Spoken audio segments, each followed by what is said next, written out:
Toastmasters, honored guests, the scenery, the air was crisp from the autumn months. The color of the leaves were golden yellow, burnt orange, and wood brown. And in the sky was a mere 5 to 7 stars glaring at you, and a crescent moon smirking. It was 11 o'clock p.m. Me and Nora was sitting in the car holding a conversation on why don't people choose to be a light to the world? And as we're having this conversation, we're looking at the Atlanta skyline, and we're drinking a bottle of Crown Royal apple whiskey. Hey, don't judge me.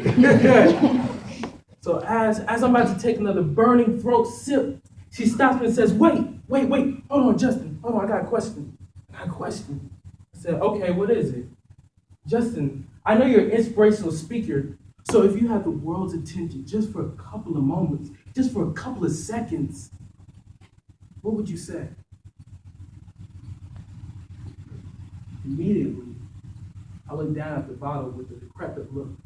I said, look up at the stars. See how there's only a handful of stars in the sky? The reason because is light pollution. But really the sky, the universe, is supposed to show stars dancing across the night sky, too numerous to count, as vast as a grain of sand on the earth. And with a smile, I said, you know what? I think the stars represent who we are and what we could be. Because as humans, we were made to create.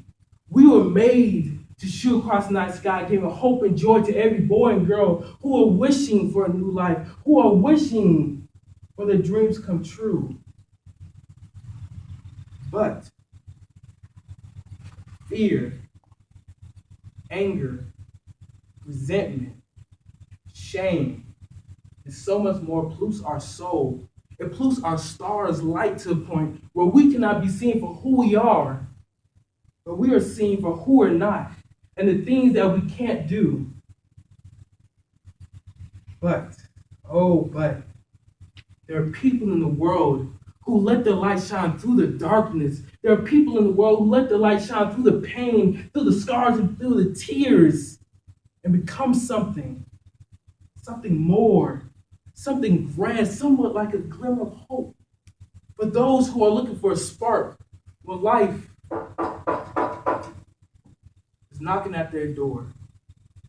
And they guide people to a life where dreams come true, where love is felt, where purpose is realized.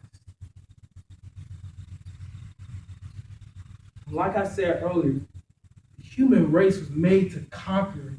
It was made to create. It was made to propel life to a new plateau. But then she stopped me and says, wait, Justin. Okay, you said some good stuff, but Justin, I got another question.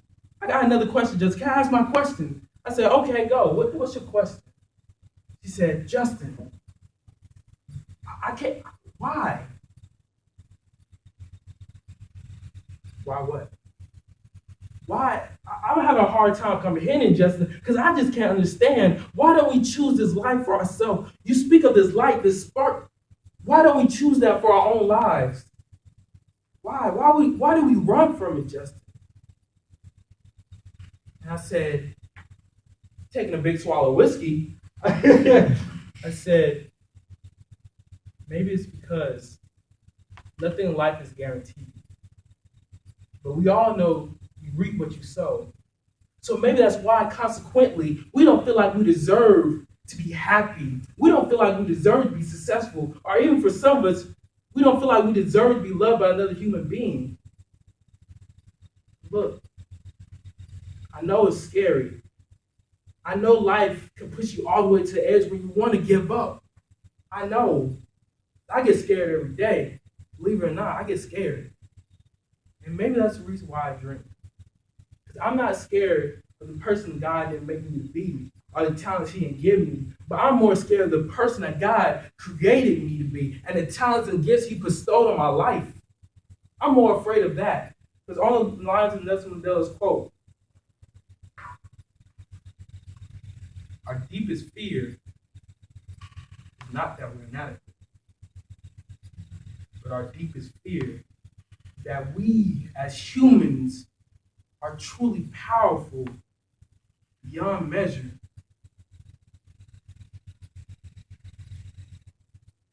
I know, be happy.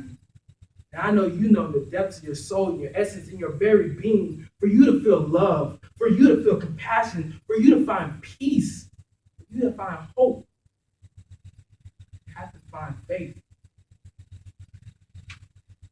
When I said that, the shooting star went across the night sky, and I gave my first speech in Toastmaster.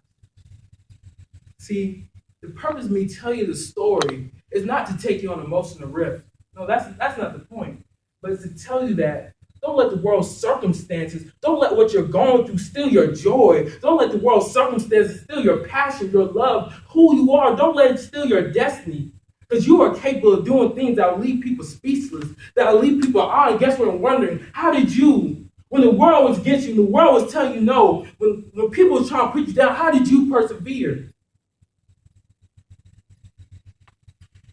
But I know why you persevered. And I know why you're sitting in the seats that you're sitting in right now. You always have what it took. You have always had the faith. And yes, you belong amongst the stars, guiding the way for others. Like everything else in life, it is your choice